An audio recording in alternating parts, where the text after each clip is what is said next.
G'day, welcome to Maxi Chats. In this episode, we sit down and have a yarn and a brew with Dr. Rob Orr. Rob is the professor of the Tactical Research Unit at Bond University, and it's fascinating how academia is supporting defence industry and defence. Hope you enjoy this one. Ladies and gentlemen, we welcome Dr. Rob Orr, Professor, the Doctor of Physiotherapy program here at Bond University. Rob, thanks for having you here, us at Bond University. But before we get into it, our audience might remember Sergeant Rob Orr, the PTI, the Army PTI. He used to write in Army News and Defence News, and then you were promoted to Lieutenant Rob Orr.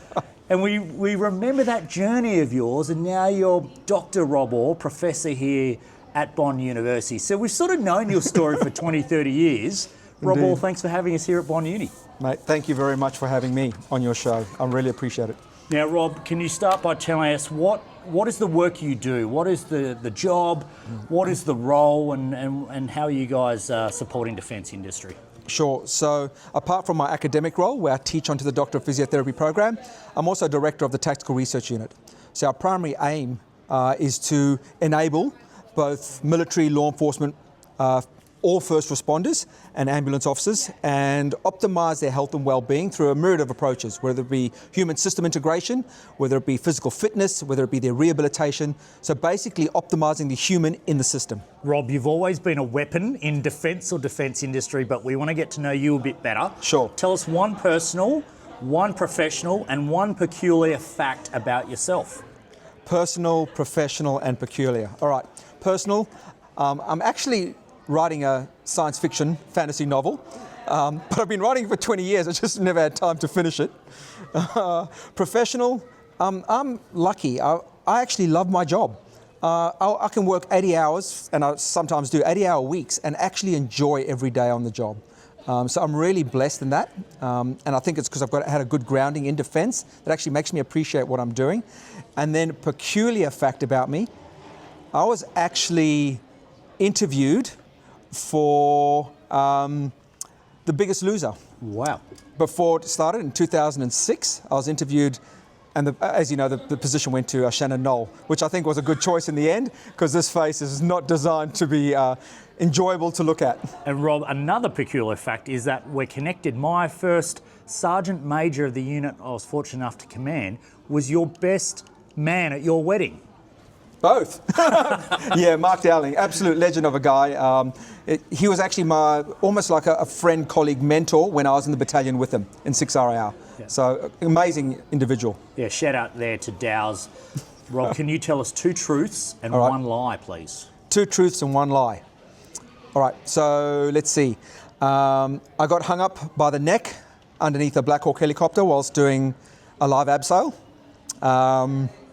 I've represented Australia in acrobatics, both pairs and mixed tumbling, and trampolining. And another truth and or lie. Oh, geez. I drink my coffee black and black only. Ooh, I can't pick that one. R.M. Williams or Blundstones, which one and why? Actually, I'm going to be a little bit controversial here. I'll go with steel blue. Oh, wow. Yep. I love what they're doing with their new boots. Yep. And I love the way they have designed a new combat boot from the ground up. And they're actually really comfortable boots. But if I had to pick between the other two, I'd definitely go Blundstones because they're more comfortable. I just like their fit, form and function. Shout out to Steel Blue. Look forward to them becoming a sponsor of Maxi Chats. What are three things we'll likely find you doing after work? After work. Okay, so training, always. Having dinner with the family. We always have dinner around the table. And then gaming, online gaming with VR. What's your favourite game? Population 1. Oh, okay. Interesting. Yeah. What are your top three weekend rituals or hobbies? The top three weekend rituals or hobbies. All right, so I'd probably say training again. It's good. I've actually got more time to make it a good training session on the weekends. I'm not rushed by having to do other things or feeling fatigued at the end of the day. So training is always my priority on the weekend. That'll be followed by brain training. I try to spend a bit more time focusing on brain development. So it'll be doing quizzes, puzzles, reading a book, etc. But mostly quizzes and puzzles is what I enjoy. And then the other thing, ironically enough, is very mundane, and that's Doing the groceries. Every Saturday is the grocery day. Yeah, I can't stand that. I don't have as much expertise in that area. Rob, what would have happened if you didn't join the Australian Army? But then tell us quickly about your Australian Army career. All right, so I guess I dropped out of high school in year 11, and I wasn't really doing well in school. School didn't fit for me. I'd actually come over to commence schooling here from South Africa, which was very regimented. I mean, if you didn't have your socks up showing the school logo, you got the cane. So I came to Australian schooling and it was a lot less regimented, and it actually didn't work well for me. I didn't find a good fit. So I started to do things that I probably shouldn't have and started getting into a lot of trouble. At the same time, in around 88, a new TV show came out about life at Kapuka. So towards the end of the year, I was watching Life at Kapuka. I knew my report card was going to come out, which was not very complimentary. And I was starting to get into a little bit of trouble where I shouldn't have been. And an actual police officer had a quiet chat in my ear and said, look, this isn't probably the best way to go. You need to find something. And defence was it. So I joined, high school dropout, joining defence.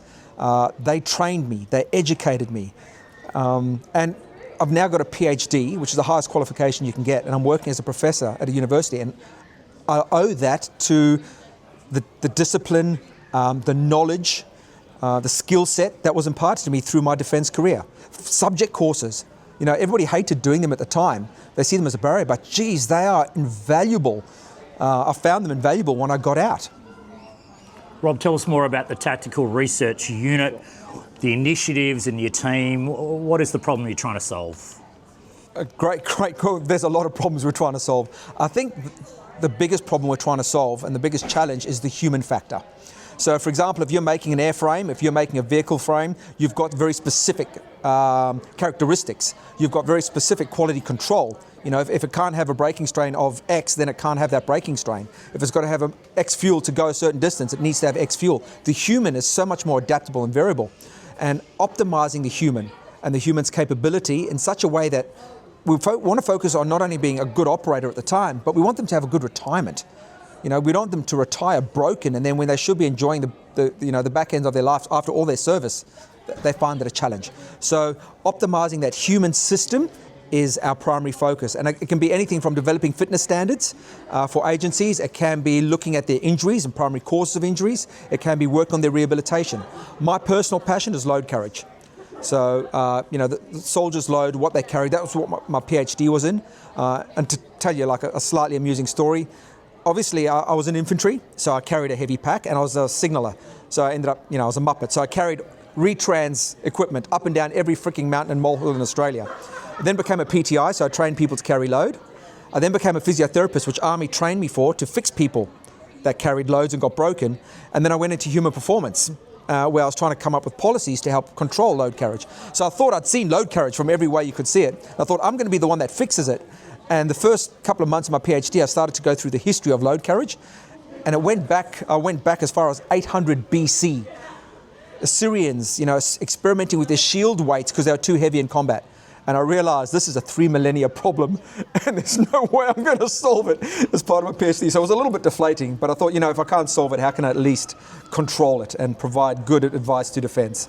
So Rob, Bond University, academia have supported your initiatives. Indeed. How can defence or government or defence industry, or maybe tell us about that trident approach you have? Sure. So one of the biggest challenges I find working with Australian Defence is the logistics, the administration, the process to go through is very laborious. In fact, we find it easier to work with the teams in the US and over the ditch in New Zealand. It's just so much easier to get research going with them.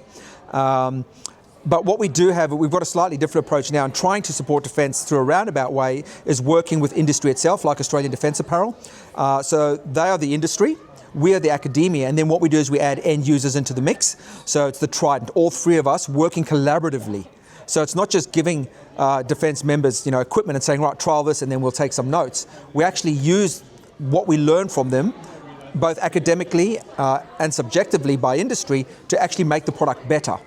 So we provide external QA, subject matter experts provide the real world experience, and then industry actually adapt to that and fine tune their product to make sure it meets that user capability. Rob, which defence or defence industry leader has inspired you most and why? Okay. As I said, look, I've been really fortunate in my service. defence leaders, Simone Wilkie, Mark Smethurst, Mark Bornholt, and of course Glenn Morby. Wow, they've been huge in my military career, and the way they've managed people and equipment. They've got some very fundamental skill sets. They're personable. They take the individual time, with the individual person. I was a nobody, and I remember Mark Bornholt finishing a run and coming up as the CEO of 6RAR to talk to a private digger sitting down recovering from a session, just to have a chat. Those sorts of little things have always stood with me. In terms of defence industry, it has to be Chris Dixon from ADA. His approach to things, his approach to knowledge, and his underpinning philosophy of always putting the soldier or the law enforcement officer first before his product. He wants his product to work for them, not the other way around, which to me is inspirational. And when we provide evidence saying, look, this is what the latest research has said on this bit of equipment, he'll listen and he'll adapt. And actually having somebody who respects academia for what it is, not trying to shove information under the table that they don't like, with the right mindset is golden. The one other area that I'll add is defence academia. So I was very lucky to actually have had Professor Rod Pope, who's still my mentor now, who worked in defence. He developed the Defence Injury Prevention Program. So he's one of my mentors, academically with a defence hat on. And then in the US is a Professor Joe Napick. So I'm lucky. I've got a whole bunch of mentors and amazing leaders that have guided me to be where I am now. Rob Orr, name one defence capability you've heard about that you'd love to see Australia acquire. Wouldn't necessarily be an industry capability, but one capability is actually a PTI core. Because at the moment, PTI comes under medical core. So a medical core has the priority to medical personnel. PTIs often get left behind. And I think they need their own core to actually build and optimize their ability to provide their product. You have that in New Zealand. You have that in the UK. They have their own PT cores. And I think that will help advance our human performance capability in defence. Rob Orr just dropping truth bombs here. Rob, is it true that defence industry and defence folks have no sense of humour? No sense of humour. I'd say yes and no. I'd say if you don't understand the humour that is inherent in defence, and I must admit it's very similar in law enforcement and fire and rescue, if you don't understand the humour that they have, you won't see it. And I think that's one of the big differences. So many people think we don't have a sense of humour, but they just don't get the sense of humour we have, which is this very dry wit. And the ability to switch from professional to witty is inherent in what they do. And it's something I think it's almost indoctrinated into you when you join. So unless you've spent a lot of time around defence, you just don't get it. Rob, what's one of the toughest professional decisions you've had to make? For me, definitely without doubt, the toughest decision was to leave defence. I've enjoyed my time in defence. I was lucky enough to have great leaders, great mentors. I mean, there were days that just suck, but you get that in any job. So to leave and to transition to academia was probably the biggest decision I ever had to make. And it was the one that I sat down and sweated over for a long period of time. Rob, if you could spend a day inside any defence capability or with any global defence force, which would it be and what would you want to learn? To be honest, I want to spend time in a fast jet. I really want to understand the effects of G-force on the body. A lot of the other stuff I've done, but I've been in airframes, but I've never been in a fast jet. And to understand how pilots, for example, when they're checking their six, end up with neck pain because of gravitational force, and how you then would want to train that and mitigate that is something that's always fascinated me. Rob, last question. If Sure. you were a defence capability, army tank, jet plane, which one would you be and why? I'd be a Javelin. Tell me more. Fire and forget. And I think most of those people that I mentioned before and most of the leaders that I've worked with, they've treated me like that. They give me the job task, then they let me get on it. They give me support where I need it, but they stay out of the way. They don't, try to micromanage, etc. And I think that's the one thing I like. Give me the job task, support me if I need it, and just let me get on with it. So I'd say Javelin, fire and forget. Dr Rob Orr, Tactical Research Unit, Bond University. Thank you for your time. Thank you. Cheers. Cheers.